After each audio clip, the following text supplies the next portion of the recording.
Welcome back to Razmafzar TV. I'm really happy to have Arya back on our channel. It has been some time. Arya, how are you? Very good, doctor. How are you doing? I'm very good. Good to see Thank you, you. Arya. Likewise. Uh, you're very nice and welcome back to our channel, Arya. And today we are going to talk about a very, very important topic. And this important topic is about Zoroastrianism and Zoroaster, because it is the original religion, if I may put it, in Iran. Iran is a multi-religious, multi-ethnic country, and that's what makes our country very beautiful. But Zoroastrianism is actually one of the main tenets and pillars of Iran, right? And it has influenced art, music, and history, and many things, right? Many things, Right. even going directly into Shia Islam and many other areas in Iran. That's why and many Iranians love Zoroastrianism in Iran, outside Iran. So today we are going to talk about this. Okay, Arya, tell us, how did you come across Zoroastrianism? First question. Okay, so the first knowledge I ever gained from it came from my father that, he would tell me little snippets about Iran, about its past, its religion. Mhm. So that's how I first became acquainted with the idea of it. And I'll be honest, I didn't really know much about history or religion when I was like, let's say in elementary. I started caring a lot by the time I was in middle school. And it was not something I came to all at once. I'm the kind of person I dissect everything, whether it's history, whether it's theology, martial arts. I want to know everything about it to get it as perfect as I can and have perfect understanding. So there's very many years I just spent studying and researching, and I was always curious, about the religions and the cultures, not just of Iran but throughout the world. And I knew my father was always telling me about like the influence it had on other religions and how important it was, how old it was. So some of the first things I wanted to know is how old it was. I started just researching by myself over time. So I started mainly with history, and then I also wanted to know the theology. What is it really about? Yes. So it took a long time, and there's so much garbage online. A lot of Yes. even when it comes to historians, a lot of different historians might have different opinions. They write different things. Sometimes they're outdated. So it just took years of study and research before I started having a good understanding. That's my life is research to a large extent. Um, so over time, once I started having a grasp on it, I started understanding, just how important it was, and I started understanding its appeal. And Zoroastrians have their different positions. I'm more on the what we call the Gathic leaning. Some people call us reformists. To me, that's a misleader because the Gathas, the text we prefer to follow mainly, is the oldest one by far. So it's the one that Zarathustra or Zoroaster would have, uh, if anything, he would have come up with, which can be a little controversial, but we can get to that in a bit.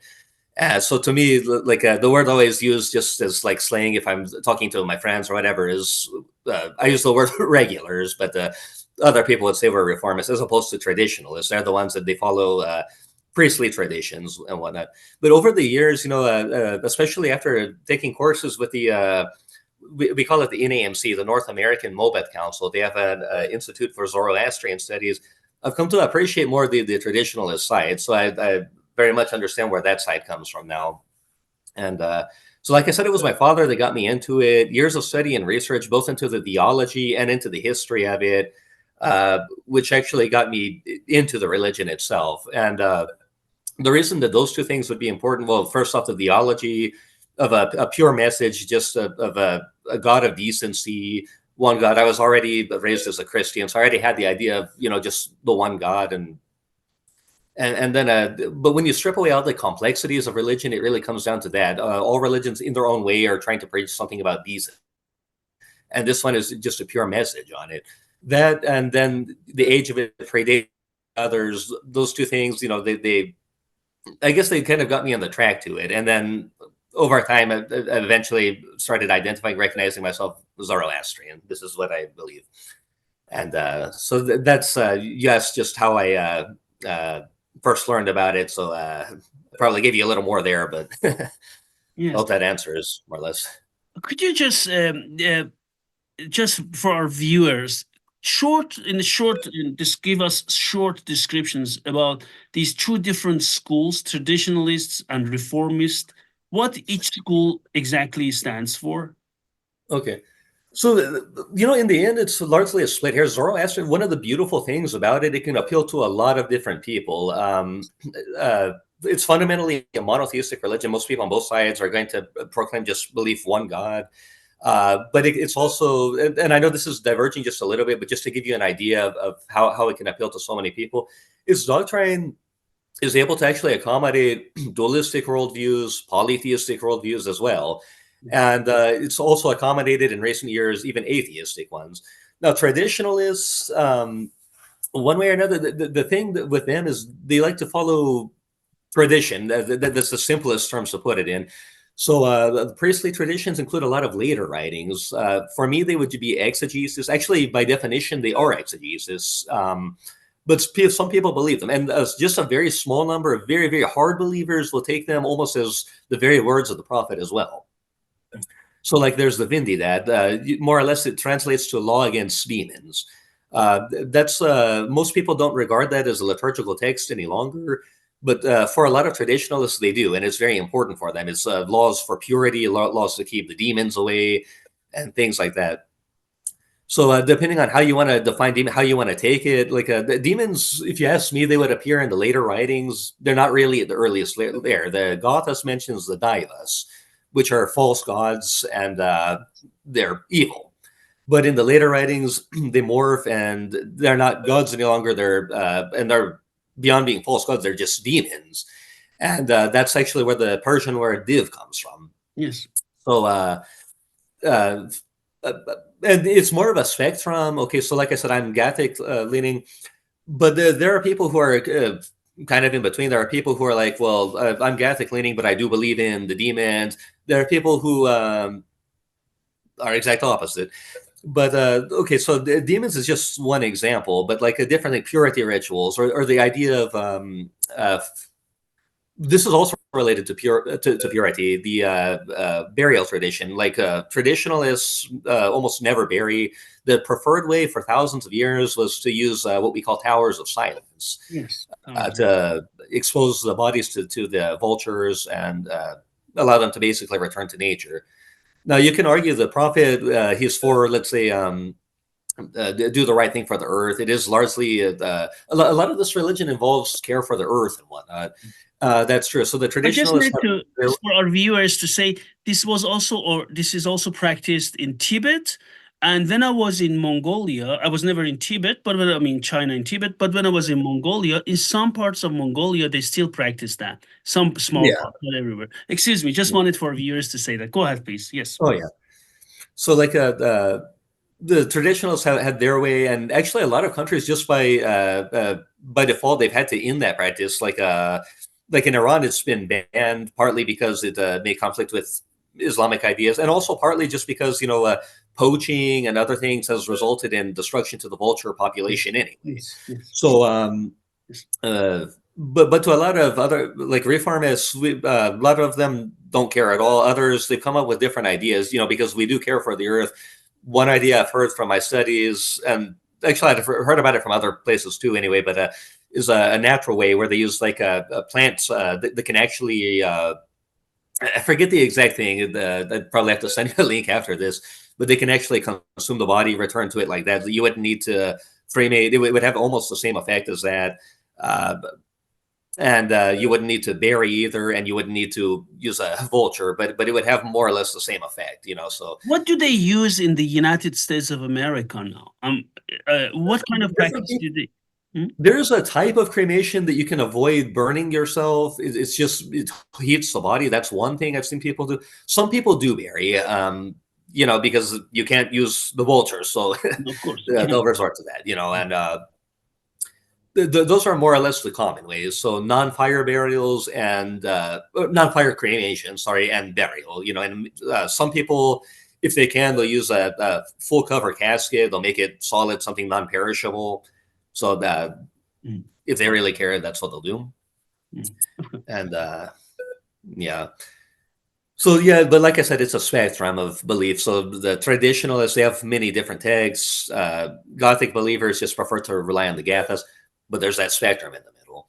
And you know, for me personally, a lot of those later writings, they have some value Mm, for what they may agree with and expand on the Gathic teachings. You know, mm. uh, so even though I'm Gathic leaning, they still have their value, and at the very least, they have historical and cultural significance too. Yeah. So I'll say that. Mhm. And okay, and so this is one thing which this is, and there are also different like holy texts, if I may say so. And this Yes. just describe the role and meaning of Avesta for viewers. Okay, the Avesta itself is basically the collection we use of all our books together. Now, some people call it the equivalent to the Bible. It Yes. can be, again, if you're traditionalist. If you're Gothic leaning, not necessarily. So it's yes and no to that one. Mhm. Now, the Gathas is the oldest and main text, but there's also the Yesna Hatan Hagate. I may slightly have pronounced that wrong. It's a slightly difficult thing. I'm learning Avestan still, so but that one is also written in Old Avestan. Those two, that's one of the ways we can differentiate. Old Avestan is the earliest layer of the Avestan language that we have, and one of the oldest attested Iranian languages. Old Persian is the next. So the later writings of Avestan, of the Avesta, sorry, we call them the Young Avesta, where they're written in the younger dialect. Yes. Now, some of them have interpolations of the older dialect, and some of the older texts have interpolations in the younger one, but you can more or less divide them. Now, then we have also the Pazand, what we call this confuses a lot of people, the Zindavesta. Mm. Now, some people take it to mean burnt or the burnt sections that supposedly Alexander destroyed when he came to Iran all those years ago. But whether you take it as such or not, um, basically they're commentaries on the Avesta, and they're typically written in the Pahlavi language. So they're commentaries, they're exegesis, and they're important for that. They give context. You know, for those who don't know exegesis, it's written commentary, and it can be doctrinal or it can just be an explanation. In this case, it's explanations for the And most this part. is written in Pahlavi, which is Middle Persian, not Avesta. Yes, Yes. yes. So those are those texts, and then there are texts that are not even in the Avesta. There's uh, or the Pahlavi, like one is Arda Viraz or Arda Viraf. If you have you heard of that one actually, Doctor? No, Mm, I haven't. a lot of people haven't. It's a lot like Dante's Inferno, and it is available to read.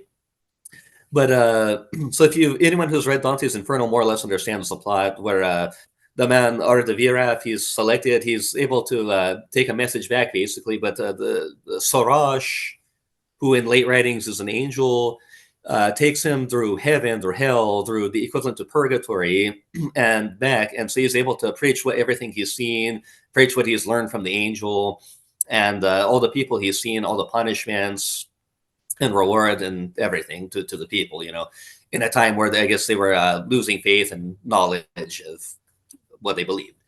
So there's stories like that as well, which is exegesis. And actually, I do believe it's written in Pahlavi language, but it's not a part of the Zen, though. It's a Okay. story from 9th century. Um, so we have things like that as well, which is pretty interesting to read. Um, and yeah, I also mentioned, I do just want to make a connection real quick, since I mentioned Sarash in the late writings as an angel. You know, like so in the oldest writing, the Gathas, there's no angel to it. The word Sarash does appear, but not in that way. And a lot of ideas of the late writing, like for example, the idea of the angels in general and the demons in general. I mentioned the demons, but in the oldest writings, for those of us who are Gothic, those are the Yazads, the Yazata are not angels per se. They're emanations of the one God. So the main seven, sorry, are what we call the Amisha Sventas. Now you can use that word to mean different things. You can use it for all the Yazads, but there's seven in particular. One of which is Oshavahishta, which is the fundamental meaning of Asha is truth, but it can also refer to righteousness, cosmic order, different things like that. So in the late writings, they're separate beings. Well, I say that, but it just depends on the writing you read, because those late writings are all over the place, actually. But in the oldest one, it's strictly they're the emanations of the one God. So it confuses a lot of people who don't understand that this is a different type of monotheism. This is not the same as the Christian one. And as far as the character of Ahriman, in the Gathas, there's Angramenu, but Angramenu is neither a name nor do I personally believe that it referred to a figure in that one. I believe it's more of a metaphorical statement for the evil mind. You can choose between the Angramenu or the Spintamenu, the benevolent one. And the wise choose the good; they won't be base. That's what the scripture says. Ahura Mazda, the wise lord, is Ahura Mazda. He's God. From which all the emanations come from. But yes, the primordial struggle between good and evil, that's what I believe it refers I've to. seen Arya. Some Western scholars contest that, but Ahura Mazda is concerned. Why do they do that? There are different opinions. Sometimes I do feel like a lot of people, and it may depend on the person. A lot of them have their own agendas for it. I'm sorry, but Of course. Abrahamic influence does pervade. Personal biases do pervade, and a lot of it is systemic. Just because so many scholars about history have been Christian, Jewish, or Muslim, or whatever, that's actually left an effect on the education systems all throughout the world, basically. And that does push it in a certain direction. And of course, there's always private opinions too. One person thinks this, and the other person thinks that, and that's fine. Just let me mention something which is also very controversial, but I just want to mention something which is extremely important. Molavi, right, in Persian, right, wrote, and we all know what in the realm of Irfan. I just use the Persian because you cannot find an equivalent, the very good one in English, right? Irfan. It's not philosophy, Irfan, but you know what I mean with Irfan, right?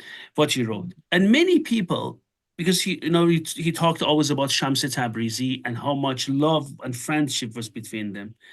Many Western scholars completely misunderstand this type of friendship between these two men, which is also, as an Iranian, I can mention that, is still there in Iran. This deep relationship between men, it means nothing else. And I remember many Iranian scholars heavily criticized this Western approach to that, because we all know that. I teach, as you know, I teach business ethics and I teach intercultural management at two leading universities, three by now. So, it's always like a cultural lens. There are many people, like 85 to 90% of people live with a cultural lens, which is fed constantly. It is fed by the media, education, all these things. And few people are capable of putting this lens away and then start to see the world and start to do research. And unfortunately, it is completely true that many of these, or not many, but some research are also fed by the lens researchers look through. I fully agree with you. And the example is the relationship between Shams Tabrizi and Maulana and the wrong interpretation. Excuse me, I just didn't want to divert to the Islamic era of Iran, but this is a very good example to make, to dovetail. No, I understand what you mean. Like, for example, this is completely off topic, but like, for example, when it comes to identifying cultural differences, a lot of people don't understand that, like in Iran, the kissing each other on the cheek, one on each side, for if you're a man, kissing another man who's close relative or a friend, that's like a common thing. It's not, it doesn't carry the meanings that it does in the Western world. So, and things like that. So absolutely. But and also, the misinterpretations, Arya, come as well, because, some people, I've seen that again, in the West are, they're done for some reasons. I don't even know. They, Yeah. they want to look for something else, right? Not Abrahamic religions.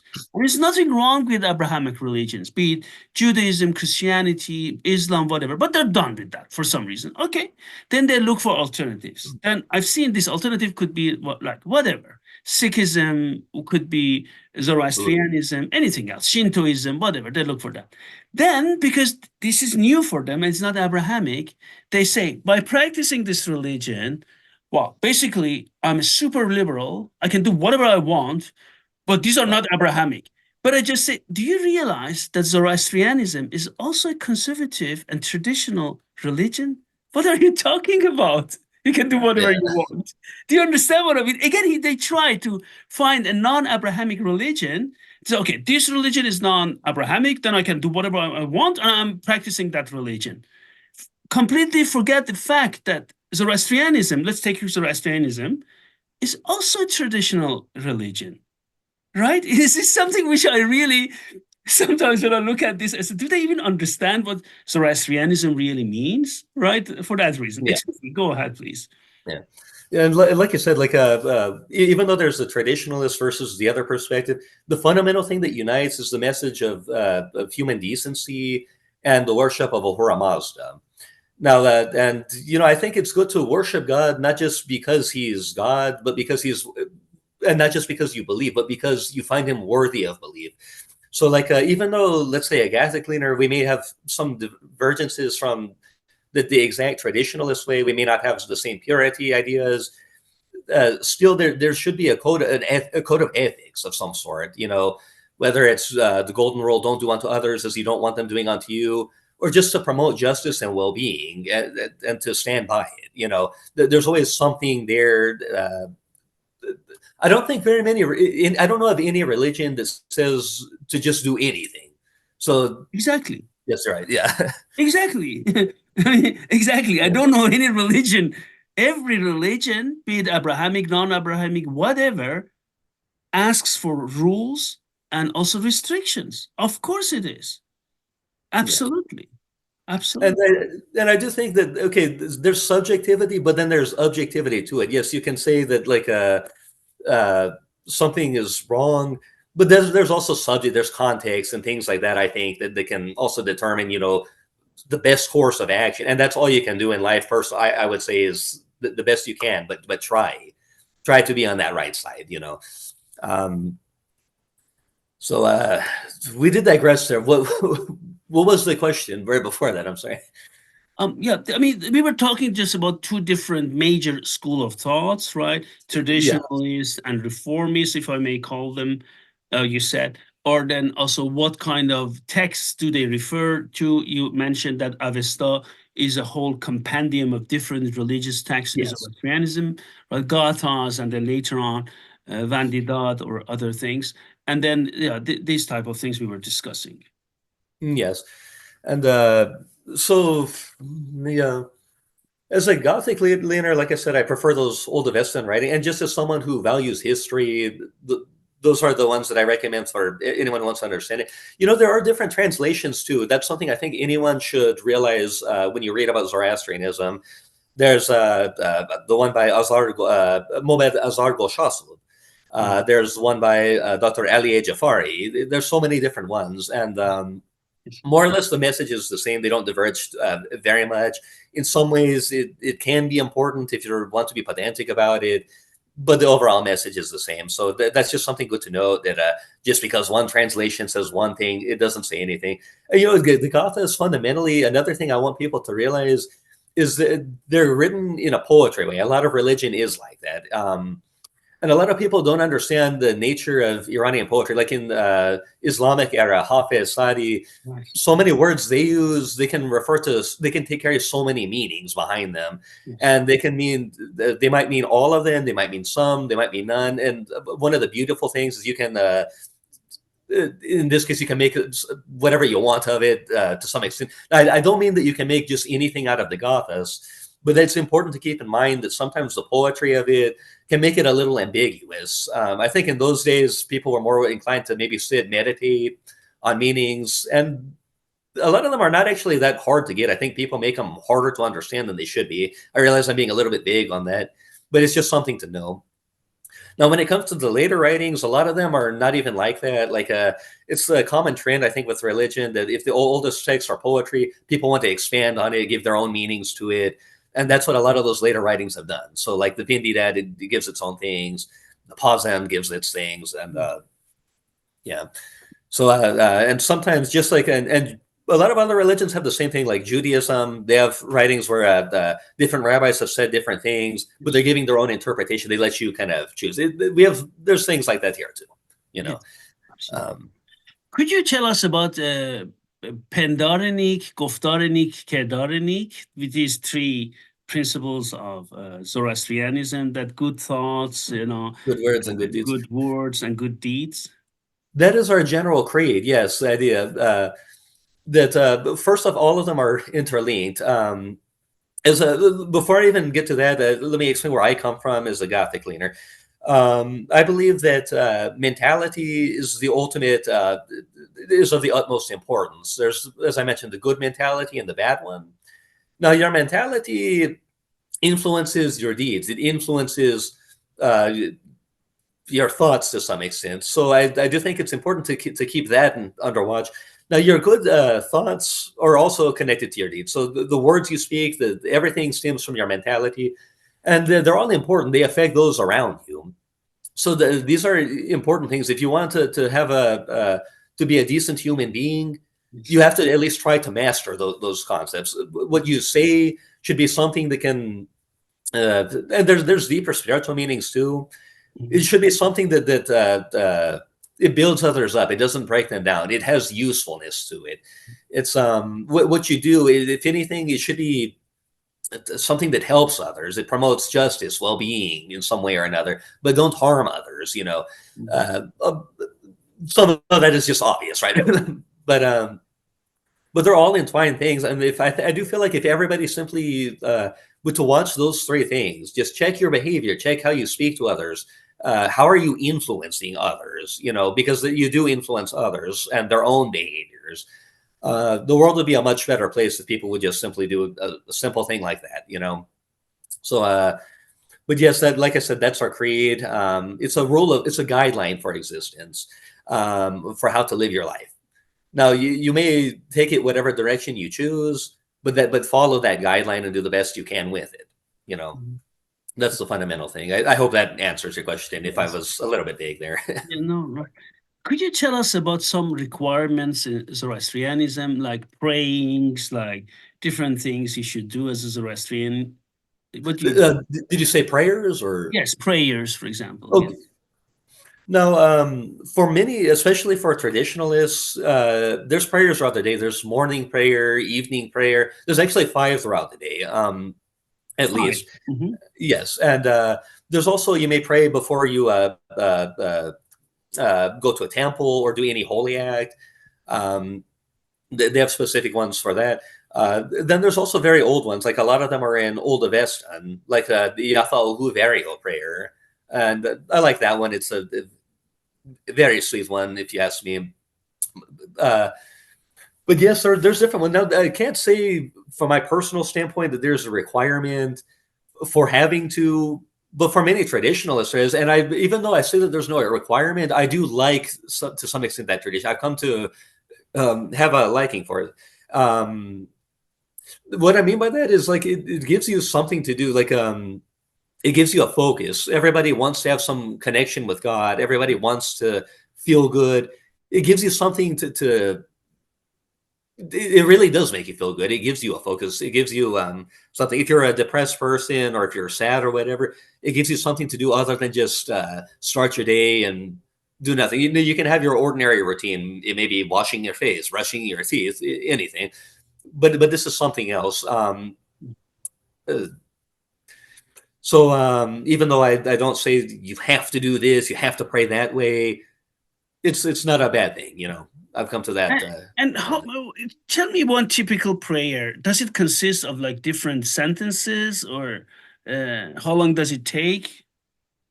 They're usually not okay. The priestly prayers, like the yasna, that's one that people are bound to hear if they ever go to a temple for a long period. That's the priest one. That one will take a long time. It takes recitations from the gathas, from the vindidat, from all kinds of things. It's a very long one. It's full of ritual where they make a mixture called paraham. The priests will drink a bit of it in small quantities. But a lot of these prayers are very relatively short. Like some of the prayers just for ritual purity, they're not very they're not long at all. After this, if you want, I can even send you a copy of one. If Yes, you want, I can even send absolutely. you in the Avesta writing because I have Absolutely. actually. Absolutely. Um, I would love to see, yeah, of course. oh yeah. Um, could you tell me something like about what what because each religion has something which they prohibit. Tell us about some prohibitions in Zoroastrian religion. Okay, so prohibitions again also mainly apply to the traditionalists, but there are certain food restrictions. Usually, it'll be maybe a certain day, and there's been different interpretations throughout history. Like in Sassanid period, there were actually vegetarian groups of Zoroastrian. Nowadays, you you may not want to eat certain kinds of animals. Like there's a distinction between again, this is a traditional idea between the benevolent animals and the other kind. So in that way, they follow a form of dualism, which is known as the ethical dualism, a form of it. But they take it to the degree that they apply it to everything. So animals that might be okay to eat might be beef, but not all the time. Animals that wouldn't, I can actually. Well, I was gonna start because I'm not traditional, so I don't have all the things that are for them. Um, if you want, I can do that. Actually, would you like me to, or Yes, please go I can ahead. do that briefly. Let me know. Please Let do me that. see, because there's one guy in particular. Mhm. Because if you're going to ask someone like me, a lot of us are going to say there are no general dietary restrictions. But Yes, there's one man I know they call it authentic Gatha Zoroastrianism, but it's actually by a traditionalist yes, that they give all kinds of laws yes. from their position. So Mhm. dairy products are allowed. Let me see. And I'm sorry if this slows us down a little bit, No but problem. No, no problem. well, even he doesn't give like too much. Let me see. Mhm. Yeah, okay. So I guess for some texts, according to him, his name is Arya, share by the way. They don't want to eat flies, maggots, locusts, mosquitoes. I don't think anybody does, but or very few people anyway. But that I that's what I'm seeing from him. So Mhm. that's certainly his prerogative. Mhm. I don't want to eat those, but Mhm. so some people may have that feeling. Others might say, whatever, who cares? And then there's going to be those people who are like, okay, well, it may be restricted, but maybe if you're starving or whatever, it surely couldn't help. I mean, is it worse to eat that or is it worse to die? Mhm. So you're going to find things like that. Um, but you'll find a lot of purity laws and even some dietary restrictions I know are very similar to the Jewish ones due to the influence that they would have had beginning in Achaemenid period and throughout the ages. So it's very interesting to see how that played out there. Now they do go in a slightly different direction, but they're also similar enough. You can see where it comes from. Mhm. And Okay. so yeah, you're just Mhm. Just one more point. Zoroastrianism, does it have fasting as well? That you should fast during some period? again for traditionalists, yes, there are periods where you are supposed to do so. Okay. Brief periods. It's not a common thing actually, and even among traditionalists, sometimes that's a controversial thing. It may depend on what traditionalist book you want to refer to, which authority you want to refer to, but they do exist. Yes. So Okay. not for me, but yes for them. And another thing, during Sasanian period, Zoroastrianism gained the highest level of influence in Persian Empire, right? Yes, it did. Yes. Yes. Could you tell us a bit about that? Yeah, there's a lot of controversies behind that. There's people who want to say that that it was instated as official state religion. Then there are those that feel like that's a bit of a misnomer. And the truth might be that I feel like the truth kind of leans toward the latter, but it was the dominant one, and it had a big influence on the government. So that's an important thing to remember. Whether it was, so to speak, official, Yes. it was more or less a driving factor into it. Yes. Yes, it was important in that time, and that's when a lot of texts from the late writings got compiled together. I don't necessarily mean they were written during that time. I mean that's when they were collected. There's a priest named Tansar that's said to have brought them together, and then there's others too. But yeah, that occurred, like, for example, during the reign of one of the Shahors, I believe it was the first one, and during the reign of Khosra II, a lot of texts were compiled. It was a dominant religion. They permitted all kinds of other religions. A lot of people have promoted the idea that they were intolerant to the other religions. That's not really true. They were certainly kinder about it than the Byzantine rivals were, and they actually, most of so-called persecution occurred under very brief periods and for good reason. Like, for example, there was a time when Christians were revolting and they were collaborating with Rome. They were found to be. They had to do what they did. Now, I'm not trying to say, oh, it's okay if Zoroastrians do it or if anyone else. No, I'm not for persecution in general, but I do want people to realize that, though, that a lot of, because that outdated information is still there and it still taints the image.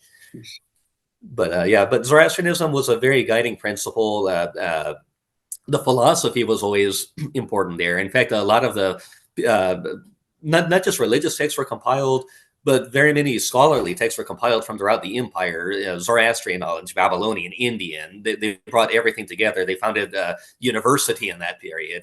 And they would end up having a lot of influence on the later Islamic period just from the learning that they had. In fact, during that Islamic period, for a long period, Persians were said to be the ones driving it, the golden age of Islam, as they call it. And a big part of that was just because of the knowledge that they had compiled before then. Even though some of it was lost during the invasion, well, some was retained as well. So that was an important facet in that.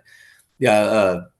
Sassanids had a big influence in a lot of ways. We both know that, on culture, on so many different things that are. For example, just take the book attributed to Omar Khayyam. Okay, it's not 100%, but Nowruzname, the book of Nowruz, how much he writes about Zoroastrianism in that book alone, how much he appreciates that, the traditions of Persians. And if you can go and you go to any Persian book, history, they always refer to that. We come to Safavid kings. Safavid kings always loved ancient Iran. They said, I'm Shahanshah, king of kings. Right? So this is like also through Shahnameh and all this identity and identification of it. This is something very, very important about Persian culture, and definitely goes hand in hand with Zoroastrianism. There is no way to separate these two. Persian culture and Zoroastrianism are intertwined. They dovetail. Definitely, there is no doubt about that. Exactly. I just wanted to add there, like, for example, you mentioned Shahnameh. Well, Ferdowsi, we know that, he had there was a man that he actually built from anyway, but he's the one that completed Shahnameh. He's the one that compiled the entire the thing in its entirety, and he wrote it, completed it. But there's said to be influence from a Sassanid text in Pahlavi called Khadjeheian Namag, more or less, which is also a book of Kings. But we don't have an existing copy, but that's another thing that came from Sassanid period that evidently must have had big influence. And a lot of the stories from that period obviously went into Ferdowsi's writing and a lot of the other Islamic era authors as well. So that is an important thing, very much, just for our readers to know. Watchers, sorry. Yes. And just another point I would like to ask you, what happens, does Zoroastrianism have a resurrection day? When people die, what happens? There's all kinds of perspectives when it comes to resurrection. There is a belief in resurrection. Now, it depends. Okay, the Gothic writings and the late writings, there's many ways to interpret them. The fundamental difference between them would be that if you go by the Gothas, the Frasha Kareti, we call it, is more of a renovation of the earth. In the later writings, and those later writings, by the way, are still very ancient as well. They're late relative to Gothas, but they mention a bit of a different thing, almost like a rapture in the Christian sense. And but yes, right before that, it goes into detail about people resurrecting. especially the decent persons, and when some will end up going, for example, to be with Ahura Mazda, some won't. There is that idea of resurrection. That is where I believe that the Abrahamic concept of it came from, because a lot of people realize it's not just the Achaemenid period that had influence on Zoroastrianism. It was a very long period that Zoroastrianism had influence, and Zoroastrians came into contact, with Jews and other groups.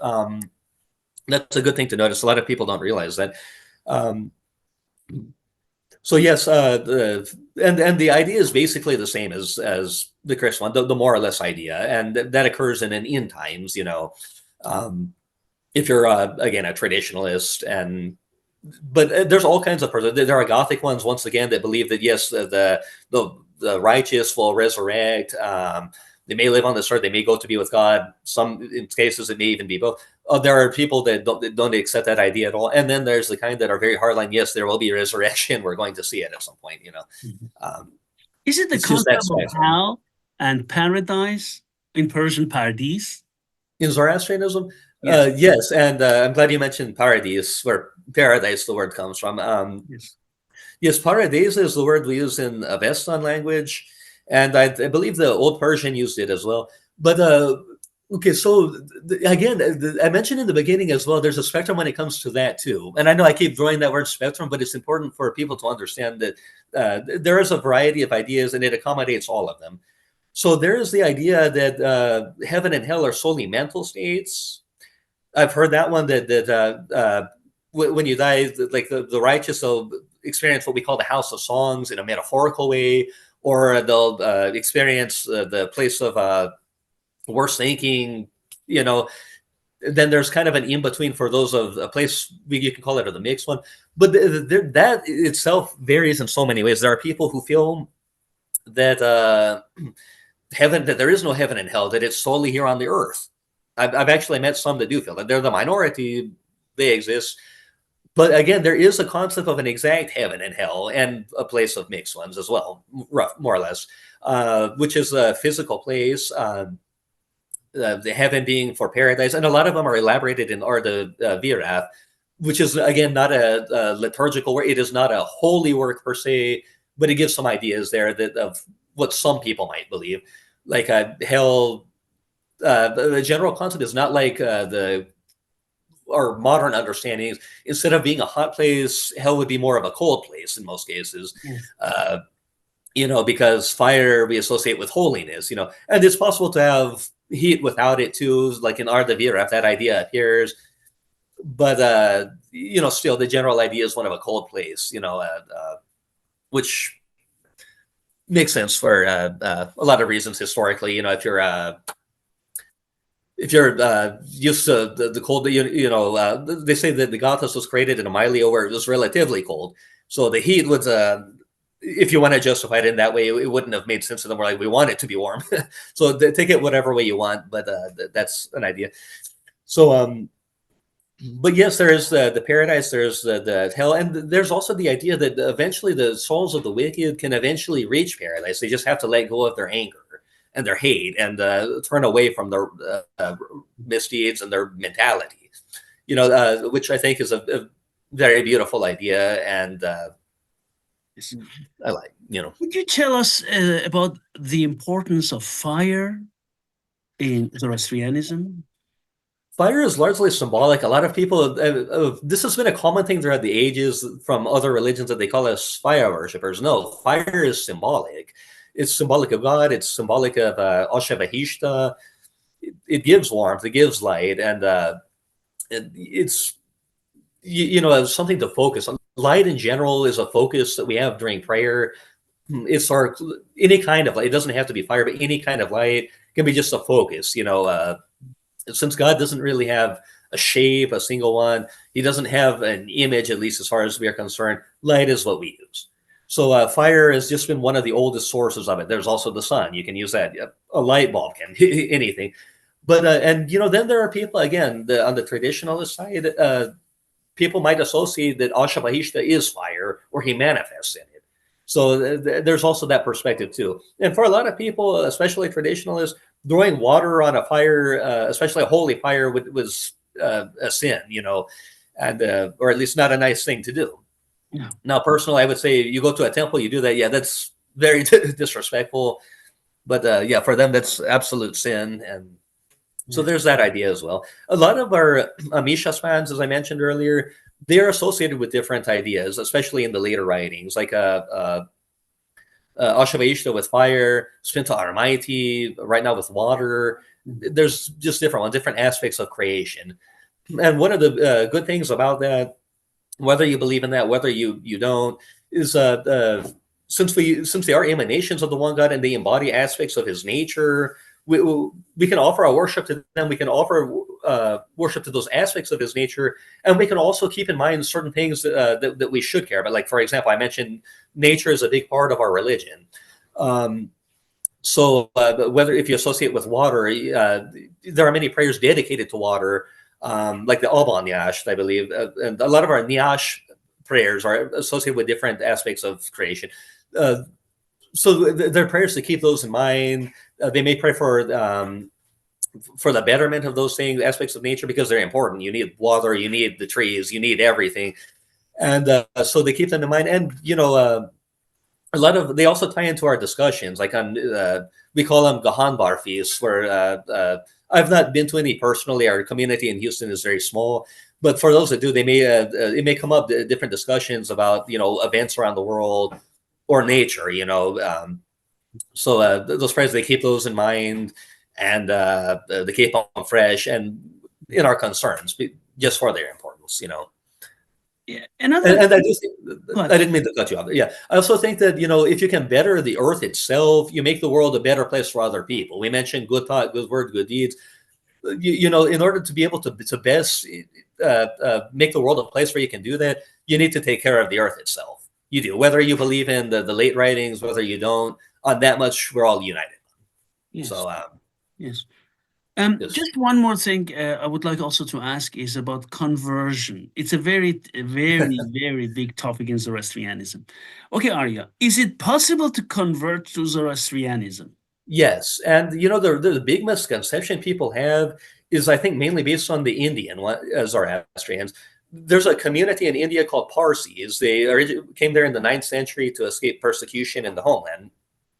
So Parsi means Persian, and they probably included some other Iranians too. They all got together. They fled, and they fled in waves. But the story that they have is that they went on a boat. It's in the Kisei Sanjan.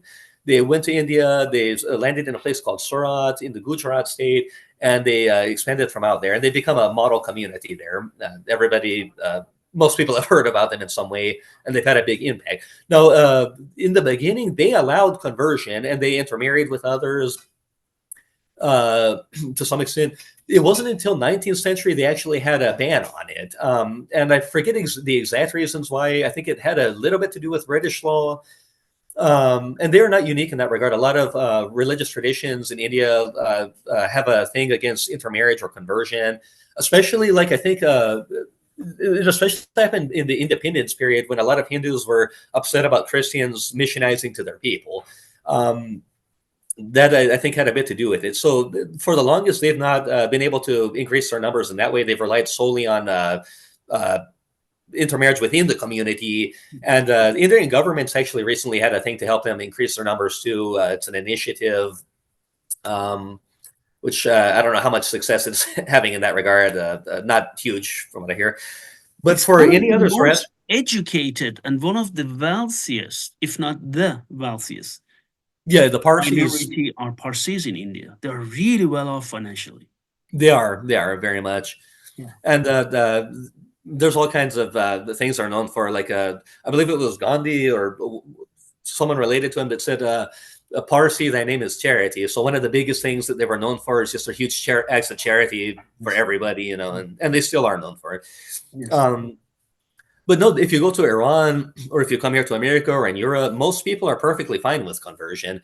Now, some Parsis have come here, like even in Houston, I will say, even though we share a temple, it's one of the, it's not our first Atash Qadeh in North America, but it's one of the possibly the first they proclaim to have all the and to be able to fulfill every function that a temple should.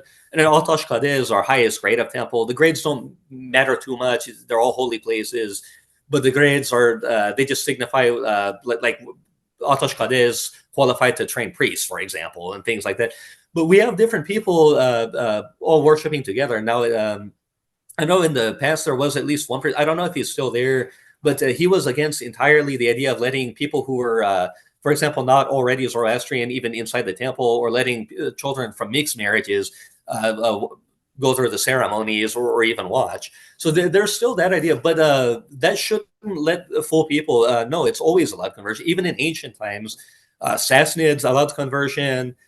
People must have converted by the Achaemenid period. People have believe that some people believe the Achaemenids were the ones that introduced Zoroastrianism to Iran, and that Zoroastrianism came from a pre-Zoroastrian. I'm sorry, I tongue-tied myself.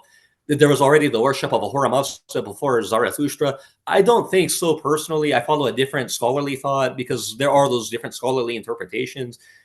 But even from the very earliest there, if you read from the Gathas, conversion was always around. They were missionary to some extent. Now, I don't mean to say that missionizing is the main thing. No, human decency is the main thing. You don't have to convert to be a decent person. We worship God because that's we think he deserves it. We believe that's our prerogative. But yes, conversion is absolutely possible for someone to do so, provided it's through their own will, their own conviction. And that's in pretty much any community. The Parsis are the only ones who don't, and even they're starting to change nowadays. And I will say, just before I leave off on that topic, they actually made a resolve back in the day. I think it was 1900s. That says, okay, you can't convert to Parsyism because Parsi is a race. That's their words. But you can absolutely convert to Zoroastrianism because it's a religion. So Parsis, they're not just religious; they're an ethno-historic community. And in that regard, they don't. They keep to themselves mostly, even though they do work with others. They give charity to others. They work with others, yes, absolutely. But they're their own community. They tend to marry within their own. But the resolve was made that yes, you can't convert to becoming a Parsi, but if you want to be a Zoroastrian, that's your prerogative. So there are the people that don't want to agree with that. That's theirs. Okay, very, very good.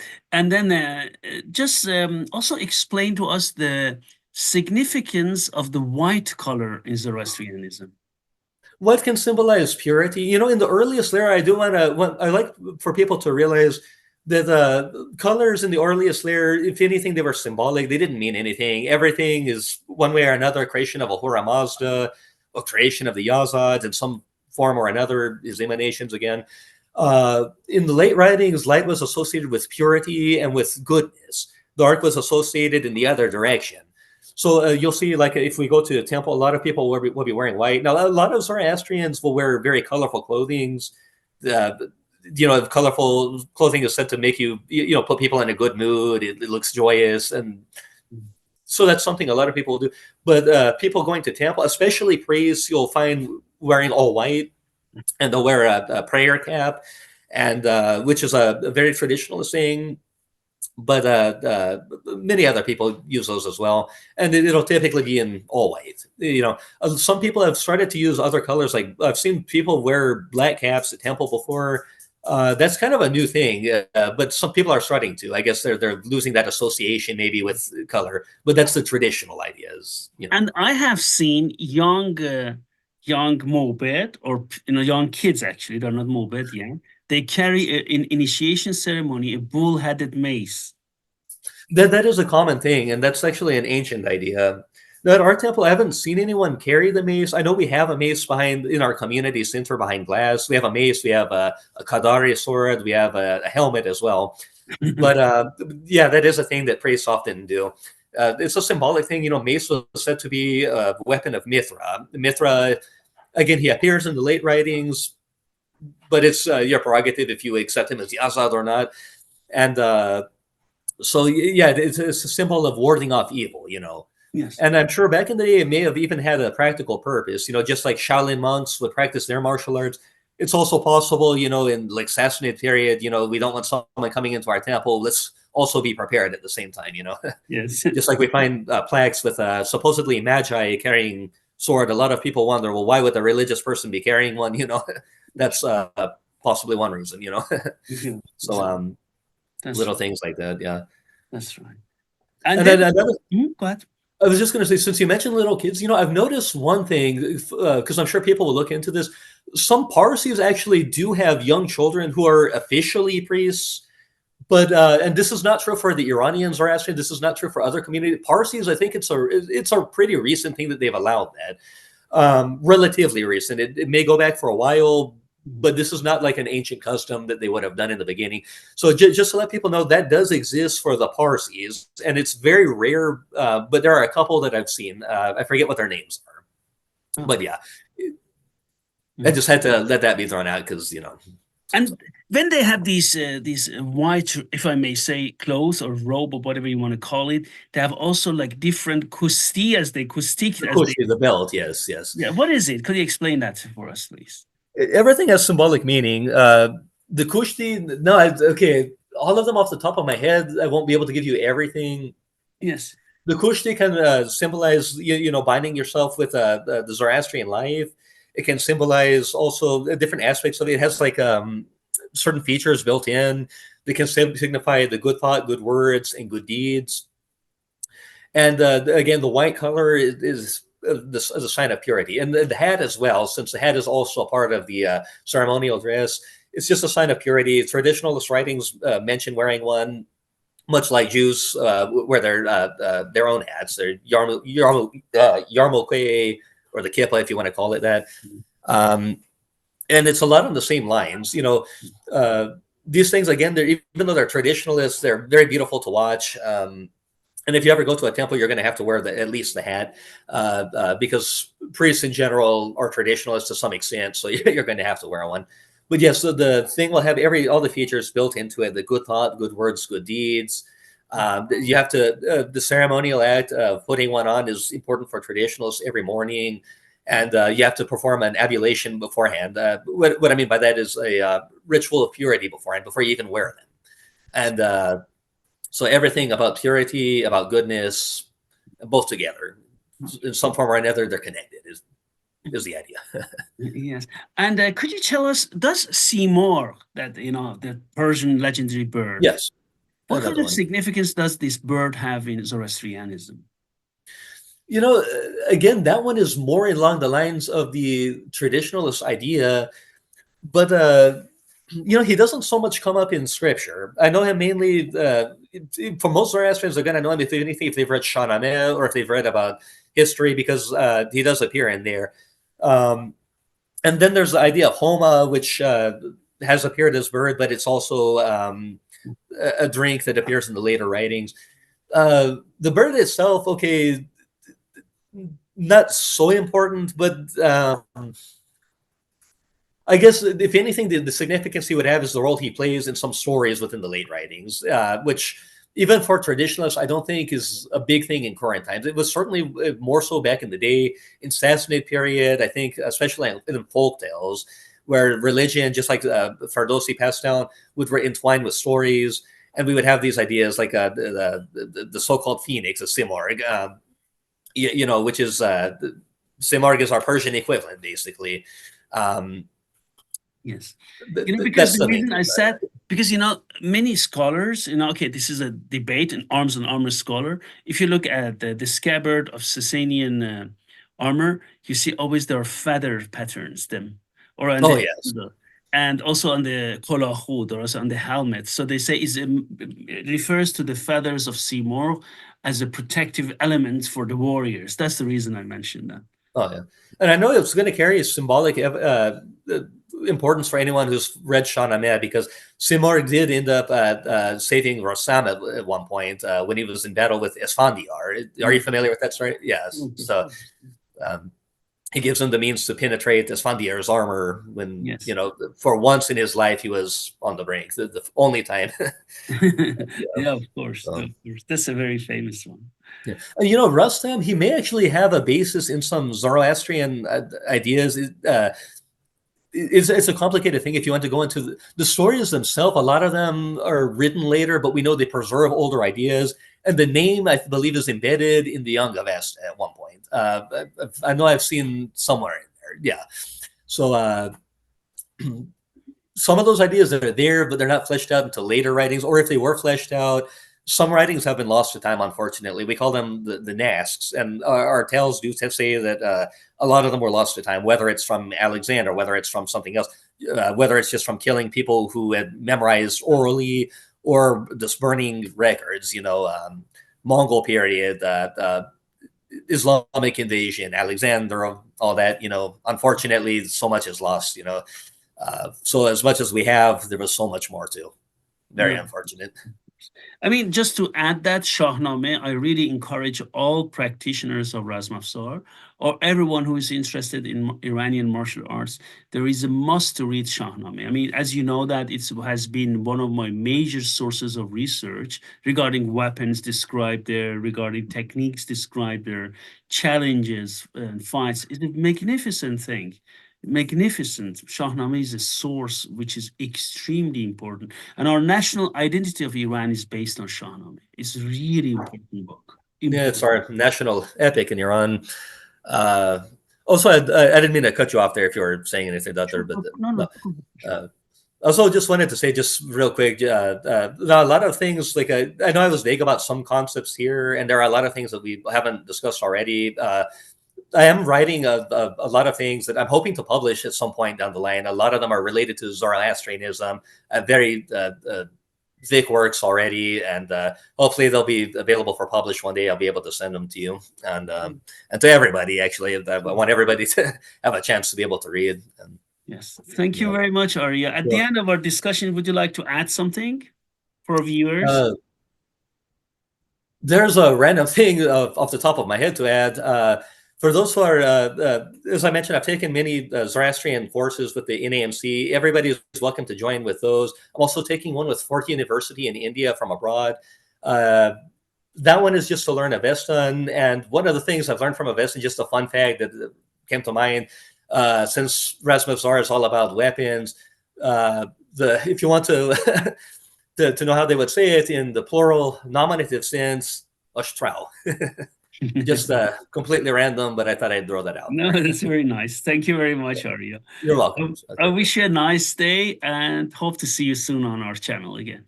And you as well. Thank you very much.